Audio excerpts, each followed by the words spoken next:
Hello everybody out there, welcome to E1M9, this is Alexo here, and thank you guys so much for joining me here, the place to be for gaming on YouTube. This is our 4th episode of E1M9, and today I'm going to be going over a little bit of variety of subjects, not just one particular subject, but kind of more of a week in review sort of thing. And if you guys haven't heard, it's 4/2/2, that's today, 2 days after 4/20 for anybody out there living in Colorado, and R.I.P. Prince. I can't believe that I had to find that out yesterday through Facebook, that Prince is gone. And so E1M9 this week is purple for Prince, in memory of the great guy who's gone. He's gone. What are we gonna do? Why are all these musicians dying? But this isn't a show about music, and God bless Prince. But we're not here to talk about music or Prince. Today we're here to talk about the most recent topics in gaming this week, which there's quite a few. Last week we had the Doom open beta for everybody who didn't have the alpha or any of the pre-order whatever the fuck bonuses that came with Wolfenstein in previous years. Everybody had the chance to play the open beta about a month before the game came out, so that way they could adjust some of the things in the beta. Some of the footage here is just some of the clips that I got recorded, but sadly I did not record a whole lot of the Doom beta or the Halo 5 Firefight beta for that matter, because I've had a lot of things besides just being able to play games. I've been trying to get a lot of footage for C&P, doing a lot of editing for that, voice work, other things, and making sure that this show actually happens every week. I know this is about to be late. Hell, I might put this out tomorrow instead of Friday, because I'm running really late, and if I put this out at like 9 o'clock at night, nobody's gonna be happy except for everybody in Europe, possibly. So, to get it out of the way really quick, the Doom beta, it felt great. I'm still pushing for the tweaks on the guns, and I'm hoping that they kind of increase the rocket launchers, the splash damage for that matter. It does not feel like it's powerful enough, okay? I've had multiple people that I've discussed it with, and they really need to just amp up that rocket launcher just a little bit, but all the other guns feel really good. Another complaint I really have is the party up options. I tried having people join into my party since it was an open beta. Anybody could play this, so when I tried inviting people, they were unable to party up with me, and if they even got into the same lobby as me, they'd be put on the opposite team, and I do not like that, and I'm hoping that was just an issue with the beta. Hopefully the final game is better put together and has better options for multiplayer invites and keeping teams together as they search through matchmaking. Regardless of that, I still had plenty of fun, got a ton of untouchables, triple kills. It was a grand time. I'm really good at first-person shooters, so giving this to me was like a kid in a candy shop. Besides the little nitpicks with the weapon tweaking and, actually being able to play with my fucking friends, I'm really looking forward to the game next month, and hopefully by its release they have all the little kinks knocked out, and it's not like a Master Chief Collection. Anyway, getting on to the next subject for today is Halo 5's Firefight mode, which I was able to endure a couple games of over the weekend it was out. They hosted a beta last weekend just to make sure that they had all the networking and everything together before they gave it to the general public, and it was a complete disaster because they didn't test it, so at least they're getting things like that in order to test, to make sure that what we're getting is actually put together, and I'm actually glad that they did a test like that instead of just giving us the option and then somebody finding something completely broken with it and totally exposing it and ruining the game for everybody. And out of the couple matches I did play, I did experience a lot of, how does it even work? The people that I match up with in Warzone, I don't even get it. Like, how come I'm pulling like 76 enemy kills and I'm getting matched up with like 4 different people that are pulling like 2 with like 3 assists? How does that work? If somebody could like do the math, or maybe it just doesn't exist. Like, maybe I don't know. This is bullshit though. But while I'm gonna bitch and complain about who I get matched up with, that's inevitable. You're gonna find people of all different skill ranks because it's just a social playlist. But I will say this much: the rec reward system, how much rec points you get after the game, depending on how far you get, I'm not sure, because honestly, I always got past round 3. I never lost like the second round. You'd have to be really scrubby. Sorry to use a word like that, but you'd have to be pretty scrubby to not get past the 3rd round. You'd have to be pretty scrubby to not get past the 3rd round in Warzone Firefight. I'm just saying, you'd have to be pretty fucking scrubby. But the reward system would usually give you around 2,000 recs. Like, seriously, like, what now, instead of just dealing with, oh, cool, now I get like 1,200 or 1,400 every game. No, now I'm getting 2,000 flat out. If you're really good, you could get the whole thing done and get to the Warden Eternals by the time 6 minutes is around. If you're really that good. If you gotta go full team together and you guys are pushing, like, I cannot stress enough. I actually messaged people on Twitter and flat out was like, just be sure to tell the development team that this is right. This is absolutely what it needs to stay at in order to keep people playing. Like, if you're getting like big rewards as compared to previous game types, like, yes, that's what people want. They want more Rex. We've been begging for more rec rewards, and this kind of game type, it kind of brings me back to the Halo Reach days when you had to play Firefight on that to get a lot of points to rank up. So they're kind of going with that approach again. And I'm not totally against it because it is more game modes, but at the same time, was that just for the beta or is that going to be final? Like, that's all I'm asking. Is the point rewards that I got in the beta going to be the final as well? Or did they just do that for the beta exclusively? That's what's been tinkering in my mind for the last week, and I'm hoping they keep the rec reward system at the same. Because at some points, I was playing less than 3 games and getting a silver pack. Like, I can do that. At some points, though, the spawning in the Firefight mode was really bad. I mean, you'd get to, like, round 4, and there'd be a bunch of guys in the base. Obviously, you're not going to spawn right inside the base with all the guys, because you're going to die. That's pretty obvious. I'm not asking to get spawned directly in the base and get killed, but what I'm asking for is a closer spawning area,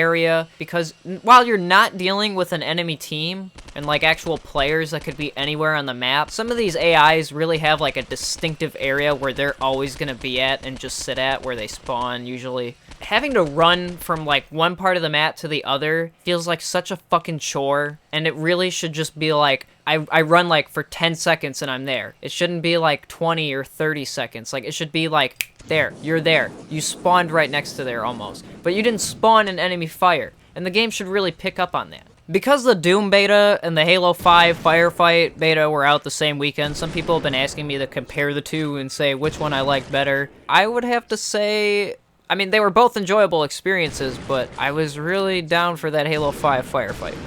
Let's be for real. Let's be for real. Because that's way better for grinding than having to verse whoever the fuck is in Warzone and then having shitty people on my team. That's, you know, I can play against AIs and just do that sort of social thing and then get my Rex if we get to round 4. That's fine. But when I have to be put on the same team as somebody who just by chance has like a negative 13 KD on every fucking time they play, like, it doesn't matter what game type it is, oh my goodness, like, I'm getting so fucking angry right now thinking about it. But let me tell you, I'm so motherfucking sick and tired of playing Halo 5 by myself and just matching up with people. Not even in Warzone, not just Warzone, I'm talking like Arena. You think even in Arena, like the ranked playlist, you would match up with people similar to your KD, right? I cannot stress to you guys enough how many times I personally have dealt with the thing I like to call an Alexo. Now, what is an Alexo? I've literally given it a noun because you're gonna have it to where you're gonna be the one guy on your team, all right? You're gonna be the one fucking guy, all right, who's got like over 10 kills even. Yeah, maybe you got like +4, +5, whatever. But you sure as fuck didn't have some goddamn teammates to back you up, right? It's like you have one guy on your team who's got like 0, okay? Like, it sounds like a fucking caboose right now, but this guy's got 0 kills, or maybe 1, all right? But he's died like 18 times, all right? He might as well have just ran in there and fed the other fucking team. You've got 2 other guys, and maybe they pull like 5 or 6, some laughable numbers like that, and you're just like, what the fuck am I doing? How the hell did I match up with you people? I need teammates. Oh, but my teammates don't think I'm good because of my win average. my teammates don't think I'm good because of my win average. Do you see what the dilemma is? Do you see what the dilemma is? That's the Alexo right there. That is the Alexo in play. It's fucking bullshit. That's why I couldn't find a Halo team or an organization to save my life. Next bit of the news. We're done talking about Halo 5 Firefight and Doom. All right, let's move on. I'm so sick of talking about it. If you haven't heard over the last 2 days, I mean, this has been pretty big news. So a lot of you have probably heard about this already, but the Xbox 360 is no more in production. They're not making them anymore at the factory. And what that means essentially is, like every other console that we've had in our last, about 60 years of the, video game craze since it started, we've had consoles that have come and been there for a long time, longer than some, and then they're gone. And they're not made anymore by the company, and eventually the company does no longer support them with updates or even online functionality for some of our devices in our previous years just recently. The Xbox 360 came out in 2005. I'm not sure, the PS3 and the Xbox 360, those okay, let me be very clear here for a second, okay? I didn't have a 360 at release, all right? I waited until like 2006 to get my 360. But I hate to say it, I'm one of those guys that sat out and waited for the Wii. Yeah, I know. Stop your booze. I know. Stop the booze. I know. I'm sorry. Can you forgive me? You forgive me? Can you forgive me?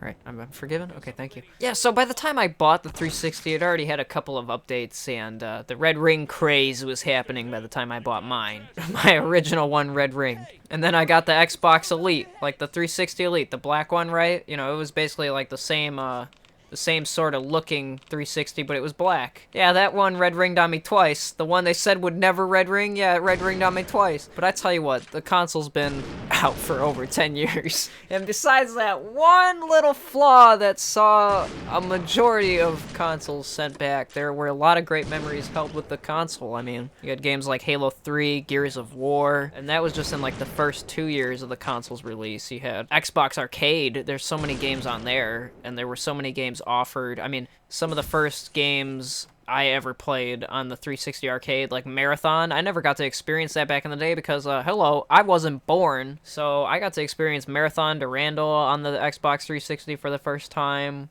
Even some of the later levels of Duke Nukem 3D that I never got to play on the PC version, which I had very little time with when I was younger because of obvious reasons. Of course I wasn't going to be able to play that. What do you guys think? I'm at age 3. Some of my fondest memories are playing Doom on the Xbox Live Arcade, experiencing Halo 2 in its final days, Halo 3, Halo Reach, Halo Wars, and ODST, I guess? Yeah, I mean, it was worth some pretty good points, regardless of the fact... I mean, ODST had the Halo 3 multiplayer disc. Halo Wars had some pretty good content and was fun to play with friends. You had Netflix options later on in the 360's lifetime. There were plenty of different customizations for controllers and, like, skins you could buy to put on the console. And there felt like there was so many people with Xbox 360s. I mean, in total, over the last 10 years, they've sold 80 million of these things. Some consoles don't even sell that much in... I mean, if you think about it, how many NESs did they make? Oh my god. Hold on a second. I'm Googling this shit. No. Correction. Let me Google this the right way instead of Googling this like a dumbass. No, I don't want to Google dumbass. Damn it. How many NESs were sold? Holy fuck. Are you serious? The NES sold 61 million, guys. That's fucking crazy. In just 10 years, they reached 84 million people. It's all gone. After like 11 years of production. They're wrapping it up. And I'm hoping the servers on the 360 stay on for a long time, but inevitably, they're going to be shutting those down.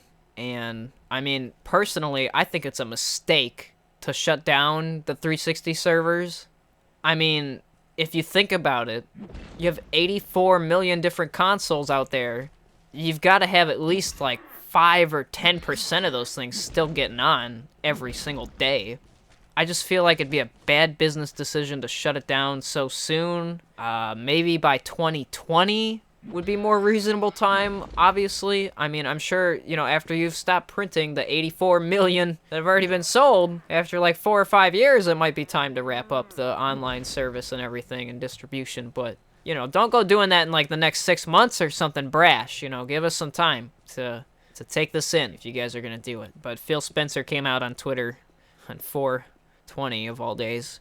And so 4/20 will now forever be known as the day that the 360 died. Oh, why? And in other news this week, John Romero is working on a new game. Okay, for anybody who doesn't know, John Romero is the guy that, like, basically designed all the levels, like, or most of the levels in Doom, and, very well-known game developer. He's basically the reason why we have first-person shooters. He's working on a new game. He released a trailer for it online in a Star Wars 7 sort of style of, storytelling, I guess. I don't know. And he's got, I guess he's got the other designer from Doom on board, so... go check that out. That's something else that's been happening this week. I mean, you think an E1M9, the show with the Doom name, would be talking more about the Doom guy, but we kind of just do a little bit of everything. So go check out that trailer for the project, and it's probably linked on the screen or being shown. Go look. Stop looking at this and go look at that. But that has been our show for this week on E1M9. I'd like to thank everybody for tweeting the show using that hashtag E1M9. Thank you guys so much for all your positive feedback here on the YouTube space and on the base space and the Twitter space. Just a reminder for everybody, we also have our CMP fan film contest going on. You guys can check the other video on our channel for the rules and description on that and see how you guys can enter for your chance to be featured at our May 28th 8-year anniversary stream for CMP. We're going to be featuring fan episodes here on youtube.com/Alexo670 live May 28th. You guys should be there. It's going to be amazing. We're going to be featuring fan films, premieres of CMP episodes, and talking about the show over the last 8 years. So be sure to show up May 28th at the Alexo670 YouTube channel. Once again, this has been Alexo here on E1M9. Be sure to use that hashtag E1M9. Thank you guys for watching.